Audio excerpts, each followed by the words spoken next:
जिस पुरी में आप जा रहे हो, अयोध्या जा रहे हो, कांची जा रहे हो, जगन्नाथ जा रहे हो, द्वारका जा रहे हो, मथुरा जा रहे हो, उज्जैनी जा रहे हो, आप जिस पुरी में जा रहे हैं उस पुरी में दान, उसका महत्व शिव कथा कह रहे महाराज।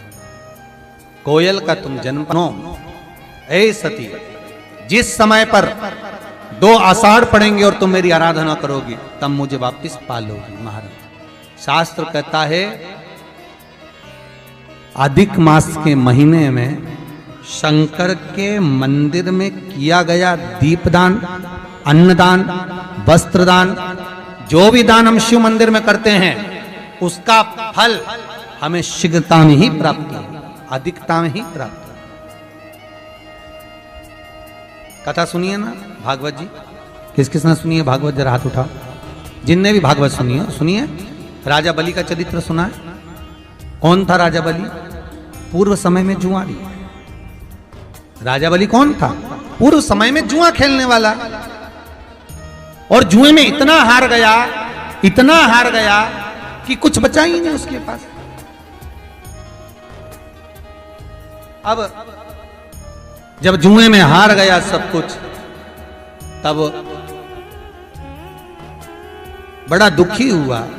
उसने सोचा करूं क्या, तो एक संत के आश्रम में चला गया, और संत के आश्रम में जाकर वहां से एक कमंडल, एक आसन, एक छत्र, पादुका सब चुरा कर ले आया, और उसने अपने दोस्तों के साथ मिलकर जुए में लगा दिया।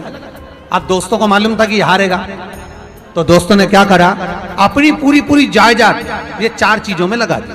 अब 4 दोस्त का माल एक छतरी, एक कमंडल, एक आसन, एक पादुका में लग गया। और आज क्या हुआ कि ये जीत गए। वही जुआरी जो रोज हार रहा था आज जीत गए।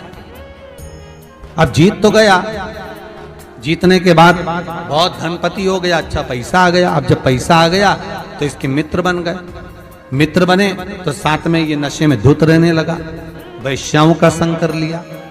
अब वेश्या का संग करा तो एक दिन एक वेश्या ने इससे कहा कि तुम कल मुझसे मिलने आओ तो मेरे लिए बीड़ा और गजरा लेकर आना बालों में लगाने का।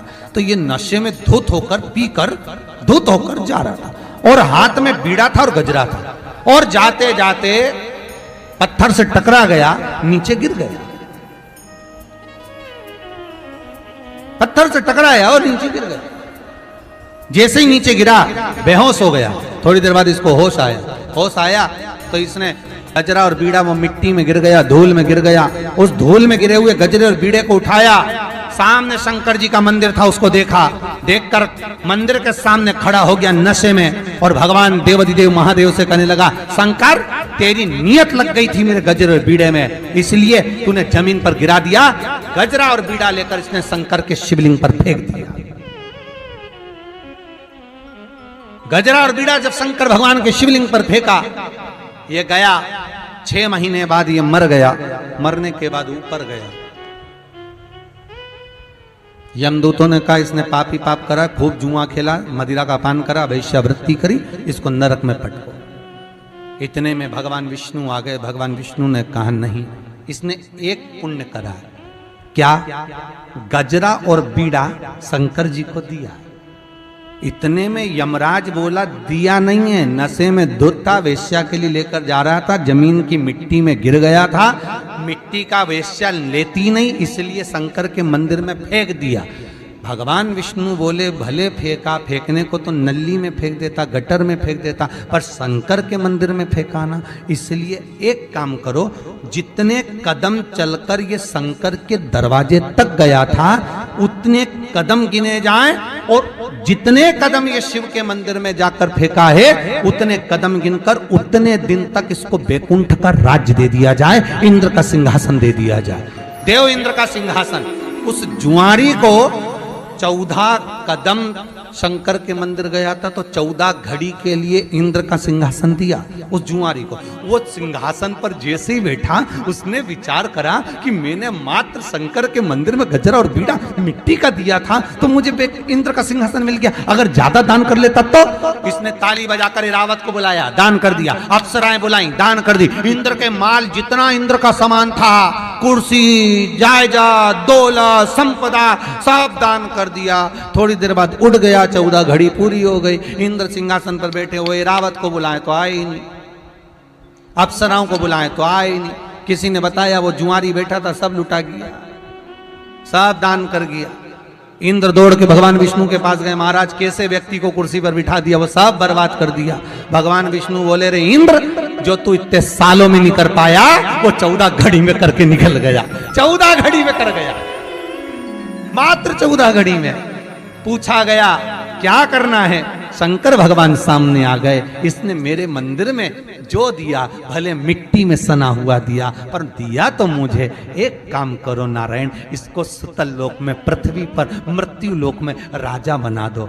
और भगवान विष्णु कहते हैं राजा ऐसे ही नहीं बनेगा, इसने मेरे शंकर के मंदिर में दान दिया है, इसलिए ये नारायण स्वयं ब्राह्मण का बेटा बनकर इसके दरवाजे पर भीख मांगेगा। राजा बलि बने और वामन भगवान ने उनके दरवाजे पर भिक्षा मांगी, क्योंकि उसने शिव मंदिर में दान दिया। तो साधारण नहीं शंकर का मंदिर, शंकर की उपासना साधारण कि तुम्हारा एक रूप अन्नपूर्णा है पार्वती। पार्वती जी बोली हाँ,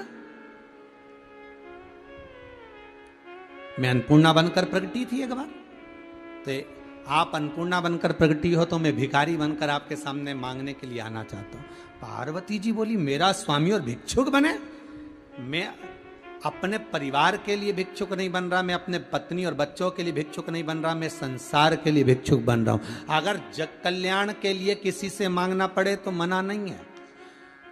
जब राम जी महाराज ने अश्वमेध यज्ञ करा था, जब मेरे राम जी अश्वमेध यज्ञ करने के लिए बैठे तो गुरु बाबा ने कहा जाओ राम भिक्षा मांग कर लाओ।